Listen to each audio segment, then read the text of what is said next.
Welcome. Yes, my name is Count Frightculous, and I will be your guide into the chilling, spooky scariness of the world, and maybe perhaps the universe.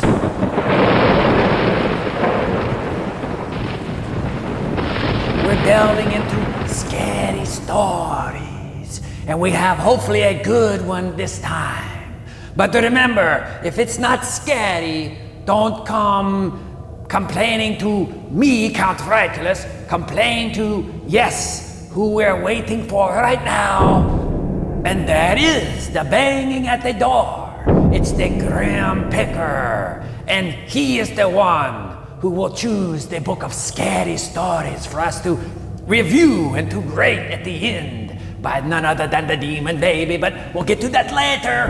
But for now, I must answer the door before the Grim Picker leaves, but I must warn you, never deny the choice of the Grim Picker.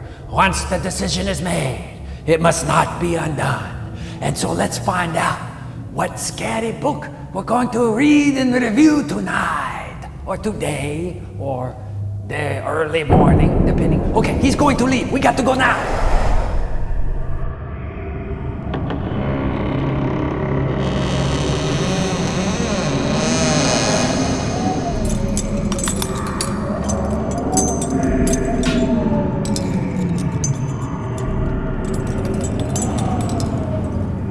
So the book of scary stories for today is this one. It's weird. Mystery tales. Ooh, sounds pretty frightening, doesn't it?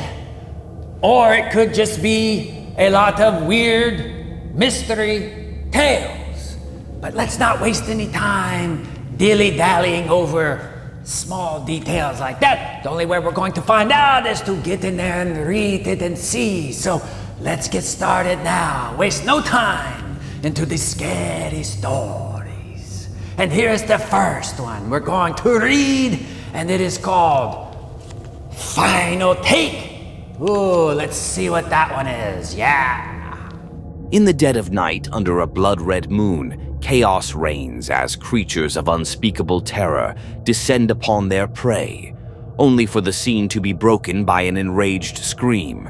"Cut! Cut! Cut!" bellows Mr. Rogers, the venomous director whose temper could rival the monsters in his film. The camera pans out to reveal not a nightmare but a shabby movie set where tension hangs as thick as the artificial fog.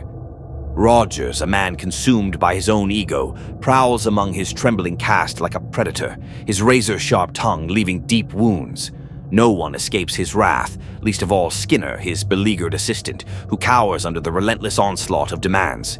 With a dramatic flair befitting his unchecked arrogance, he fires the entire cast and crew, but not before throwing a tantrum that itself could win an Academy Award for Best Hated Director. After his monstrous attack and lack of human decency to the cast and crew, he gives Skinner an ultimatum. 48 hours to find him a script and cast so terrifyingly real, or face professional oblivion sentenced to life in the unemployment line. Later, a battered van pulls up to a crumbling, grotesque mansion whose shadow looms like a claw over the land. Skinner, a nervous grin twisting his lips, explains that he's secured a truly authentic haunted location and performers with real talent.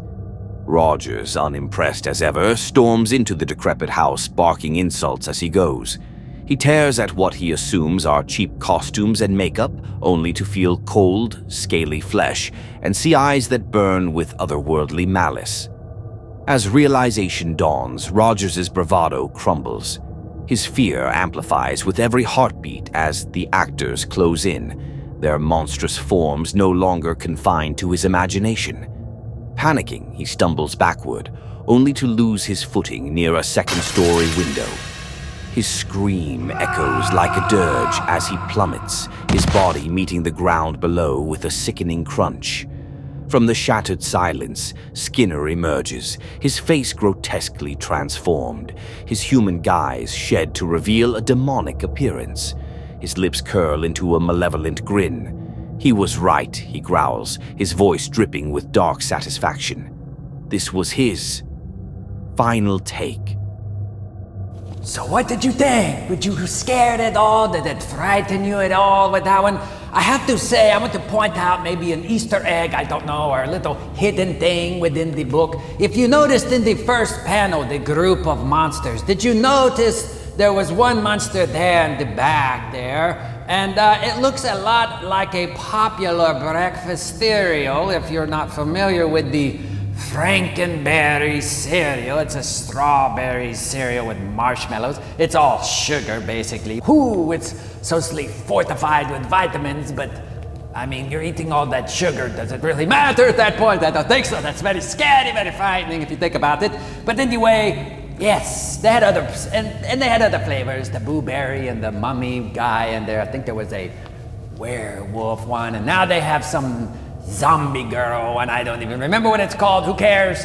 The two most important ones are Count Chocula and the Frankenberry, and I think he's there in the book. So I know it's a short story, but if they could have just added a few panels in there or something, just something there in the middle or at the end, you know, with the book or something to say, okay, this guy really got into it. He really wanted to fulfill the director's needs, and so he became a monster to really give the director what he wanted, but in the end, that was the demise of the director, right? So the next scary story is called Portrait of Terror. Ooh, now that sounds a bit scary, doesn't it? Let's find out truly what that means. The Portrait of Terror. Have you ever had one of those? I feel like every time I would take a school picture, you know, growing up, it was always going to be a portrait of terror, right? You know? Anyway, let's get back into the scary stories.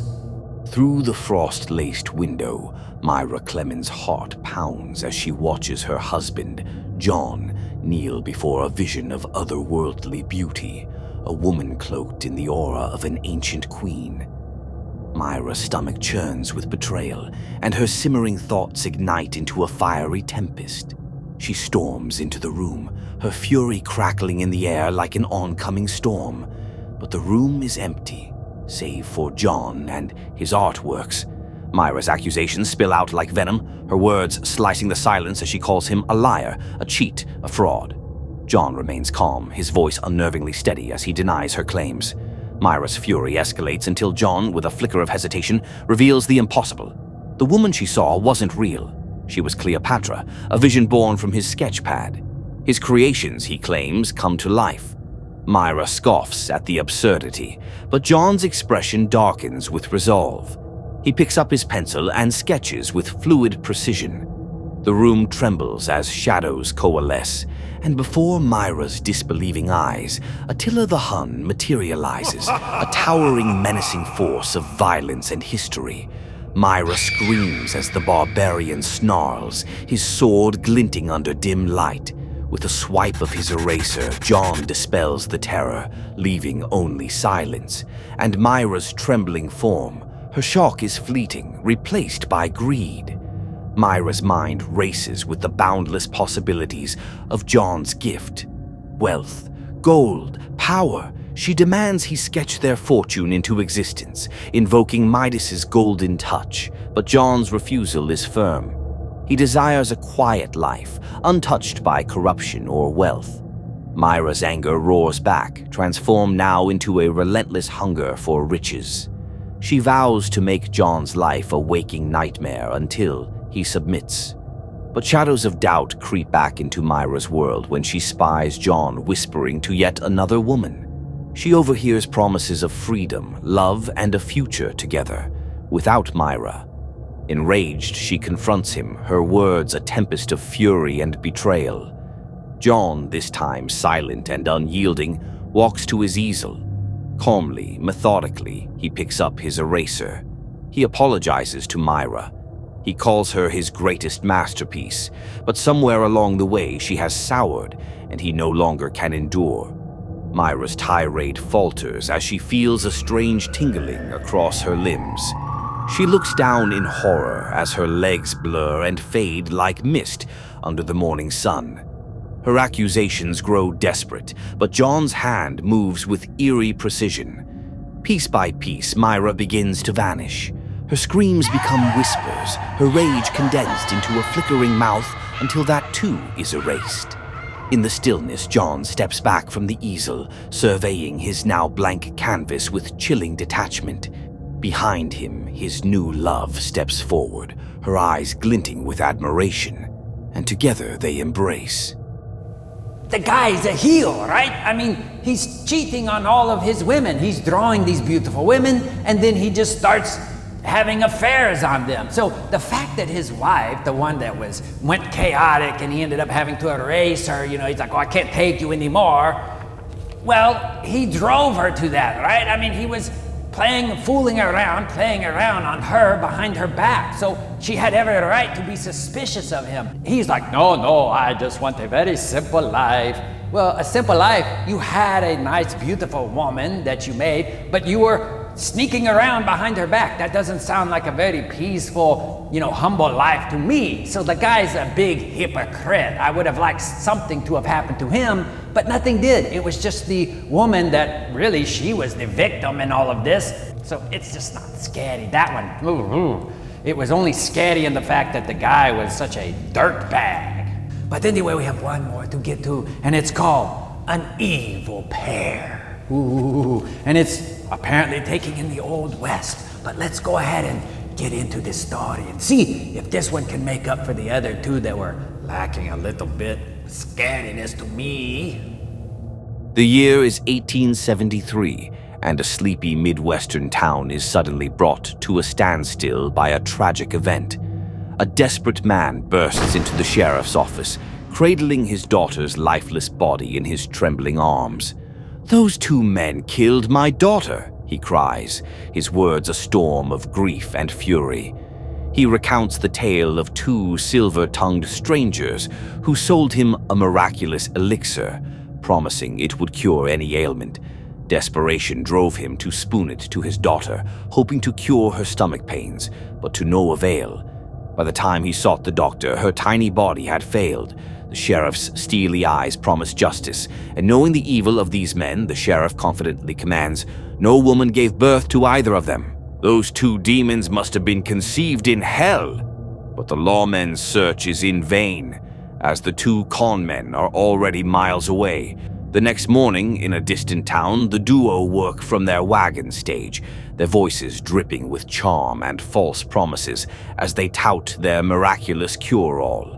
But this time, their words fall flat. The townsfolk mutter and turn away. An elderly man finally steps forward and delivers the news that chills the confidence of the grifters. "We don't need your medicine," he says, pointing to the town's savior, Miss Rachel Morby. "She's got healing water that can cure anything that ails them." Victor Wainwright, the slicker of the two con men, watches in disbelief as Rachel miraculously heals a boy's wounded arm before his very eyes. The wheels of his greed turn swiftly, and he whispers to his partner of the fortune they could make if they controlled her secret. Later on, under the guise of admiration, Victor approaches Rachel, weaving his web of lies. He pleads with her, appealing to her compassion. "Think of the suffering in the world," he says, his voice honeyed with false sincerity. "Your healing water could save so many." Rachel, trusting and pure of heart, agrees to show Victor the spring. They ride deep into the woods until they reach the sacred spring, its waters shimmering like liquid silver. Victor's eyes gleam with a dark hunger as he realizes the power of the secret before him. Once he learns that only she knows the secret whereabouts of this healing spring water, Victor's true nature reveals itself. With sudden brutal force, he strangles Rachel, killing her on the spot. Returning to town, Victor shares the news of his triumph with his partner, whose joy quickly fades as greed poisons their camaraderie.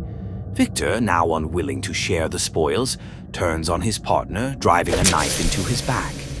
But in his final moments, the dying man strikes Victor with the sharp edge of a broken bottle, slicing his throat. Bleeding and gasping for life, Victor staggers into the street, his vision blurring as the world spins around him. Kind strangers drag his limp body into a room, trying to staunch the bleeding. As they leave, Victor overhears them murmuring about the return of Miss Morby. His eyes widen in terror. He knows the truth, a truth that chills him to his core. He knows all too well that Miss Rachel Morby will never return. Why wouldn't he have a little bottle and just scoop up a little bottle and put it in his pocket? I mean, just for safety's sake. And you never know what could happen. There was the Wild West. You could get thrown from a horse, the snake bites. I mean, there were all kinds of crazy things there that you could be, that could happen to you back then. Why would you not take a safety bottle with you? You're not that bright, you think you're so crafty, murdering people and tricking people, but you yourself are pretty stupid. All you had to do was put a little bottle in your pocket, right? A sample, but just keep it in your pocket. Better to be prepared and to have it and not need it than to need it and not have it. And this guy learned the hard way because, well, he's dead now, right? Okay, so with that, we've got to get to the rating of this book, and for that, we're going to go to the Demon Baby, and let's do that now. All right, so here we are, we're waiting. Is the Demon Baby aware? There she is. The Demon Baby is now aware, and she can rate this book of not so scary stories. I'm hoping it's going to get a lower rating. If I know the Demon Baby, it will. So Demon Baby, please give us your official rating for this book called Weird Mystery Tales. And so the Demon Baby right away gives it one head spin. There we go. And will she give it any more?